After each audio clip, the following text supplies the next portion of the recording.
वो इतनी नहीं होती। तो जिन्होंने पब्लिक सेक्टर यूनिवर्सिटीज में या पब्लिक सेक्टर एजुकेशनल इंस्टीट्यूशंस में, यूनिवर्सिटीज की मैं बात करूँ, यूनिवर्सिटीज में पढ़ा है, वो बता सकते हैं कि हम कहने को तो ये कहते हैं कि जो स्टूडेंट यूनियंस हैं, जिस तरह जमीयत होती थी, उसके बाद पीपल्स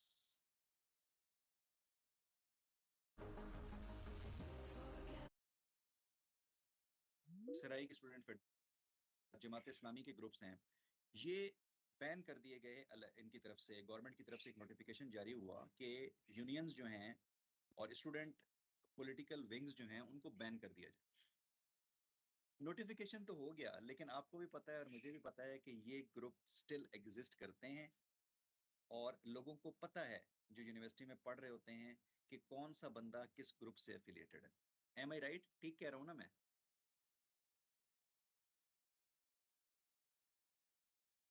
वो लोग जवाब दें जो यूनिवर्सिटीज में पढ़ते हैं। ठीक है। तो अभी मुझे ये बताएं कि अगर यूनिवर्सिटी की पूरी स्ट्रेंथ को उठा लें, तो वो जो जमीयत वाला बंदे हैं, वो क्या वो मेजोरिटी में है? ठीक है। Are they in majority? ये सराइकी स्टूडेंट फेडरेशन वाले जो लोग हैं, वो मेजोरिटी में है?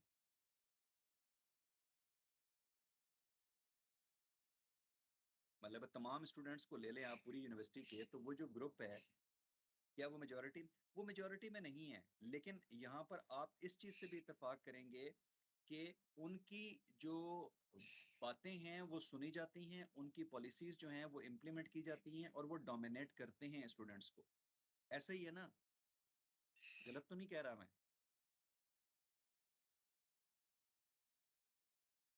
ठीक है। तो अभी जब हम बात करते हैं ना मेजोरिटी एंड पावर स्ट्रक्चर्स की, तो power structure may not be in majority, लेकिन उनके पास कैपेबिलिटी होती है कि वो लोगों को इन्फ्लुएंस कर सकते हैं, वो मेजोरिटी को इन्फ्लुएंस करते हैं। ठीक है। तो यहां पर मेजोरिटी माइनॉरिटी का कॉन्सेप्ट जो है वो खत्म हो जाता है। तो वो जिसको पसंद नहीं करेंगे उसकी जिंदगी अजाब कर देंगे, और उसको यूनिवर्सिटी से निकलना पड़ जाएगा। इसका मतलब है कि वो एक्सक्लूड हो जाएगा, मार्जिनलाइज हो जाएगा। एक्सक्लूड तो हो गया, मार्जिनलाइज का मतलब है पहले वो मार्जिनलाइज होगा, उसको साइड पे कर दिया जाएगा, और उसके बावजूद भी अगर वो अपनी रविश नहीं बदलेगा, उनकी बातें नहीं मानेगा, तो उसको निकाल बाहर किया जाएगा, और वो मजबूर होके खुद यूनिवर्सिटी छोड़ देगा या वो उसको छुड़वा देंगे। ठीक कह रहा हूं मैं?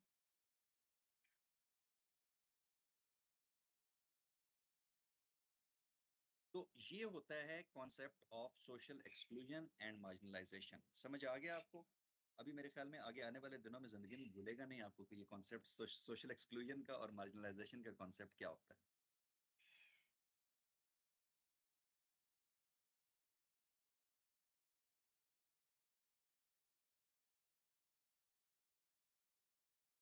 आगे चलते हैं।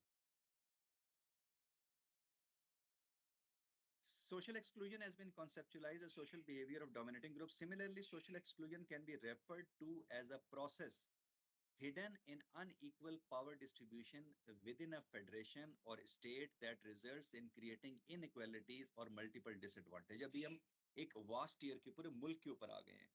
तो पूरे मुल्क के अंदर जो पॉलिसीज बनाई जाती हैं वो इस तरह की पॉलिसीज हैं कि किसी एक खास ग्रुप को या किसी खास तबके को उस राइट्स, जो बेसिक राइट्स हैं उनसे महरूम कर दिया जाता है, और वो एक्सक्लूड हो जाता है। सोशल एक्सक्लूजन एंड मार्जिनलाइजेशन जो फर्दर है कि लैक ऑफ पार्टिसिपेशन और lack of access to the basic rights to the members of some particular group in terms of who or what is generating exclusion. An important aspect is causal role of diverse agent ranging from economic divide to unlimited factors one can think of. जरूरी नहीं है कि सिर्फ एक power structure या dominating class की वजह से वो एक्सक्लूड हो रहा है। अभी एक यूनिवर्सिटी है जहां पर 1 लाख रुपए फीस है एक सेमेस्टर की, तो अगर तो वो फीस दे देगा तो वो रहेगा, अगर वो फीस नहीं दे पाएगा तो डेफिनेटली सी बात है कि वो अपनी डिग्री, अगर वो 3 सेमेस्टर कर चुका है तो 3 सेमेस्टर के बाद छोड़ देगा, और वो 3 सेमेस्टर भी उसके ज़ाया हो जाएंगे, तो वो भी एक्सक्लूड हो गया। तो सोशल डिसएडवांटेज पे भी एक्सक्लूजन होती है। Natural factors, structural factors and cultural factors होते हैं। नेचुरल फैक्टर्स कौन से हैं? Geography, climate. कि मैं एक ठंडे मुल्क में चला गया तो वहां पर जाके बस रह गया, मेरा काम हो गया। जियोग्राफिक, आप एक लोकेलिटी से दूसरी लोकेलिटी में जाते हैं तो आपको वहाँ पसंद नहीं किया जाता है। स्ट्रक्चरल, इकोनॉमिक या association, cultural, tradition and religion के बेस के ऊपर किसी को एक्सक्लूड कर देना। Can education break the barrier and how? ठीक है, ये एक बड़ा जबरदस्त क्वेश्चन है। ठीक है, कि उस बैरियर को हम कैसे ब्रेक कर सकते हैं।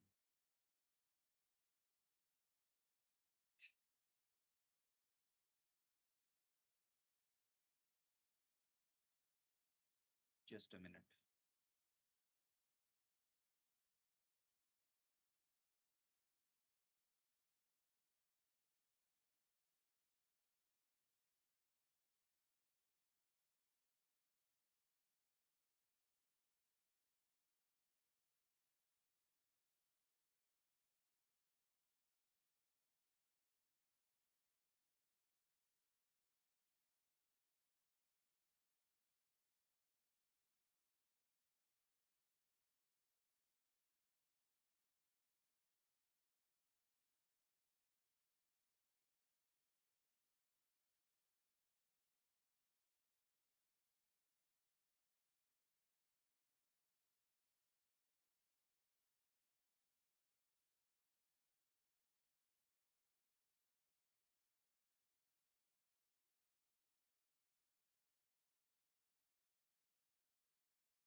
जी, आ जाती है आवाज मेरी।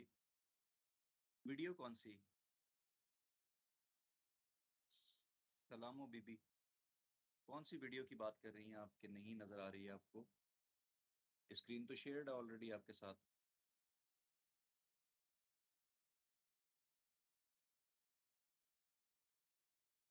फिर क्या इशू है?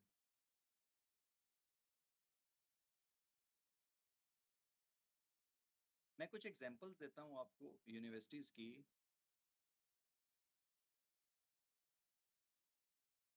उसके बाद हम इसके ऊपर बात करते हैं।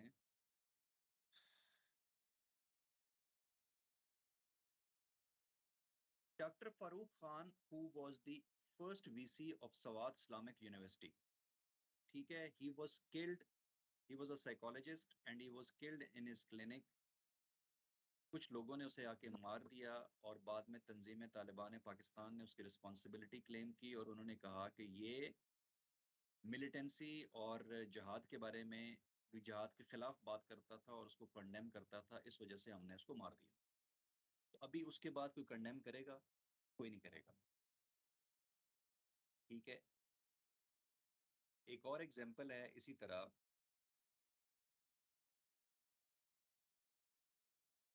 डॉक्टर हाफिज मोहम्मद शकील औच, कराची यूनिवर्सिटी। उसने कुछ करप्शन के केसेस जो हैं वो क्रैक किए थे कि लोगों को पैसे दे के प्रमोशन दी जाती हैं, पैसे दे के थीसिस क्लियर करवाए जाते हैं। और उसके ऊपर उसने इंक्वायरी ऑर्डर की और इंक्वायरी चल रही थी। तो उसके डिपार्टमेंट में मुख्तलिफ जगहों पर पोस्टर लगा दिए गए कि इसने इस्लाम के खिलाफ बात की है, इसने हुजूर सल्लल्लाहु अलैहि वसल्लम के खिलाफ बात की है, इस वजह से इसको मार दिया जाए। और एक फतवा जो कि दारुल उलूम के मोहम्मद रफ़ी उस्मानी के सिग्नेचर्स के साथ, वो भी मुख्तलिफ जगहों पे पेश कर दिया गया कि ये वाजिबुल कत्ल है, इसको मार देना चाहिए। और उसको कुछ लोगों ने मार दिया और बाद में अलकायदा के असेलेंट्स ने उसकी रिस्पॉन्सिबिलिटी कबूल कर ली। और बाद में मोहम्मद रफ़ी उस्मानी जो कि दारुल उलूम के मोहतमम थे, उन्होंने इनकार कर दिया। उन्होंने कहा कि जी ये फेक फतवा है, हमारी तरफ से कोई इस किस्म का फतवा जारी नहीं किया गया। लेकिन बंदा तो मर चुका, क्या उसके बाद कोई इस तरह की कोशिश करेगा? Doctor Bernadette Louise Dean, she was principal of Kinnaird college Lahore. और करिकुलम रिवीजन में शी वॉज पार्टिसिपेटिंग के, जिसमें एक मीडियम टाइप करिकुलम बनाना चाहिए जिसमें के एक्सट्रीमिज्म और इस तरह के कंटेंट्स कम हो। उसको बहुत ज़्यादा थ्रेट्स दी गई कि ये काम छोड़ दो, एंड अल्टीमेटली उसने मुल्क छोड़ दिया और वो वापस अपने मुल्क चली गई। मशाल खान का केस तो सबको पता है, क्योंकि अब्दुल वली खान यूनिवर्सिटी मर्दान में हुआ था, जिसमें उसको फाल्स फेमी के ऊपर मार दिया गया था। और वो सच था या वो सच नहीं था, दैट इज अपार्ट। लेकिन कानून मौजूद है, इंस्टेड के एक बंदे को लिंच कर दिया जाता, उसको कानून के हवाले किया जाता, जिस तरह एक प्रोफेसर साहब थे बावलपुर में जिनको सजाए मौत दी गई थी बल्फेमी के ऊपर। तो दिस इज अनदर केस। इस तरह बहुत सारे केसेस हैं जो कि यूनिवर्सिटीज के अंदर रूनुमा हुए हैं। तो इन चीजों को कैसे रोका जा सकता है? What is the way forward? Way forward जो है, एक तो ये होता है कि आप आइडेंटिफाई करें उन लोगों को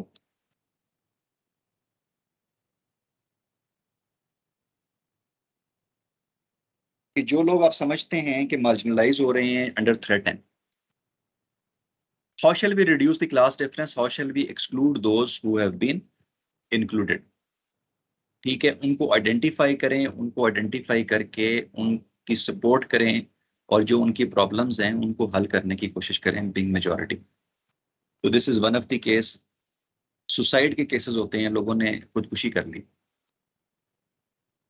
अभी हम आते हैं क्रिटिकल पेडागोजी। क्रिटिकल पेडागोजी का मतलब है कि वो पढ़ाने के तरीके जिसमें क्रिटिकल थिंकिंग को प्रमोट किया जाता है। Question is what happens in the classroom?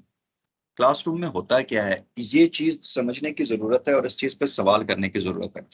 एक चीज यहाँ पर ये जहन में रखिएगा कि जब मैं बात करता हूँ यहाँ पर, तो बाज औकात मैं मेजोरिटी की बात करता हूँ और बाज औकात मैं पावर स्ट्रक्चर्स की बात करता हूँ। और बाज औकात मेरे जहन में, मेरा मतलब उन केसेस या उन चीजों से होता है जो कि बहुत रेयरली अकर करती हैं। हम ये कहें कि 100 में से 5 या 6 जगहों पर इस तरीके से होता है।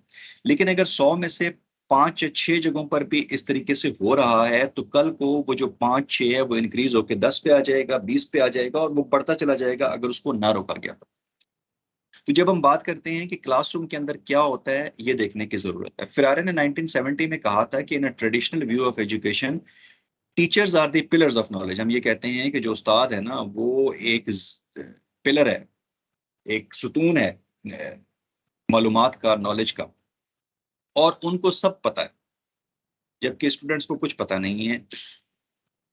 This model mirrors the structure of an oppressive society in which the oppressed and the oppressors are divided. वो लोग जो डोमिनेंट हैं वो, और वो लोग जो पिस रहे हैं वो पिसते चले जा रहे हैं। तो ये वो स्ट्रक्चर है। ऐसा नहीं है मैं एज अ टीचर अगर मैं ये क्लेम करूं कि मुझे सब पता है, मैं सब जानता हूं, तो मैं सब नहीं जानता। आप में से बहुत सारे लोग ऐसे होंगे जो मुझसे ज्यादा पढ़े लिखे होंगे, जो मुझसे ज्यादा एक्सपोजर हुआ होगा उनका, मुझसे ज्यादा नॉलेज होगी उनके पास। तो टीचर को हमेशा ओपन माइंडेड रहना चाहिए और स्टूडेंट्स की इनपुट को जरूर लें। और इससे होता ये है कि स्टूडेंट्स में भी सेटिस्फेक्शन होती है और उस्ताद जो है वो भी बहुत कुछ सीखता है। So this is what is critical pedagogy. Critical pedagogy is a transformation-based approach to education. Critical pedagogy is a philosophy of education and a social movement that combines education with critical theory. ठीक है, हम सवालात पूछें, उन सवालात के जवाबात हासिल करें, इससे स्टूडेंट भी सीखते हैं और इससे टीचर भी सीखता है। सोशल जस्टिस की हम बात करते हैं कि इक्वालिटी, हर बंदे को इक्वल राइट्स जो हैं वो दिए जाते हैं, हर बंदा इक्वली पार्टिसिपेट कर सकता है, हर बंदा को इक्वल एक्सेस हासिल है हर चीज को। सो जब हम टीचिंग करते हैं तो एक चीज ध्यान में रखें कि we should teach with social justice, equality. हमें सोशल जस्टिस के बारे में पढ़ाना चाहिए और सोशल जस्टिस के लिए हमें पढ़ाना चाहिए। तो तब ही हम क्रिटिकल थिंकिंग को इन्हांस कर सकते हैं और जो बैरियर्स हैं हमारी सोसाइटी में या जो डिफरेंसेस हैं हमारी सोसाइटी में, उनको हम कम कर सकते हैं। वालेकुम अस्सलाम। सुंदर सलीम, डीपी अच्छी लगाई हुई है आपने।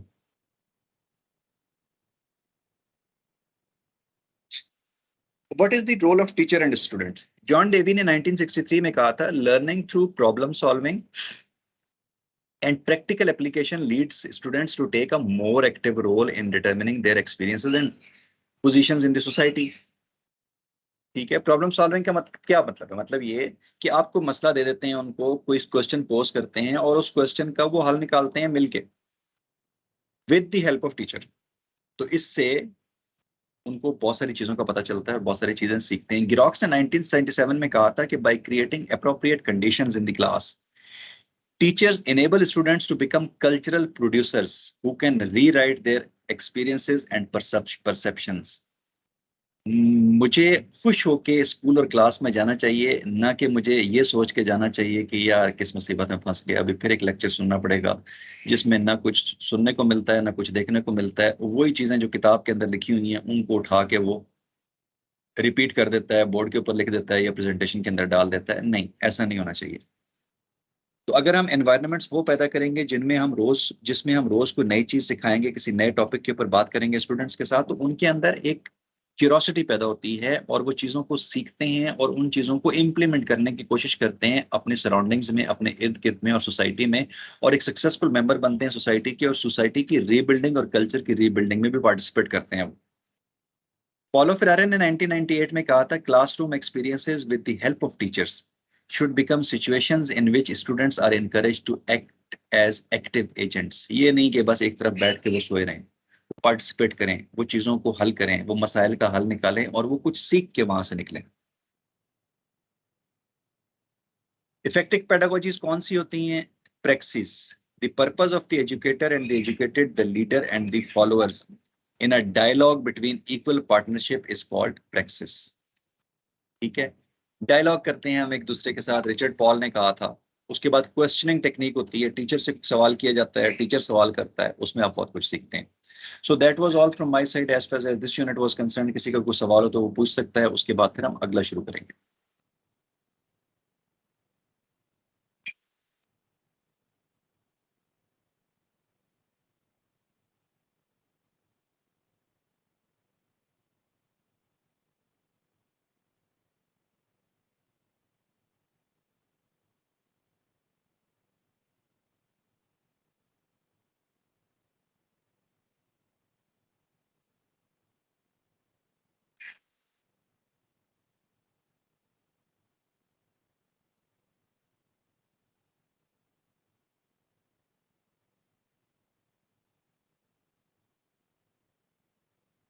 10 मिनट की ब्रेक कर लें, फिर हम शुरू करते हैं दोबारा।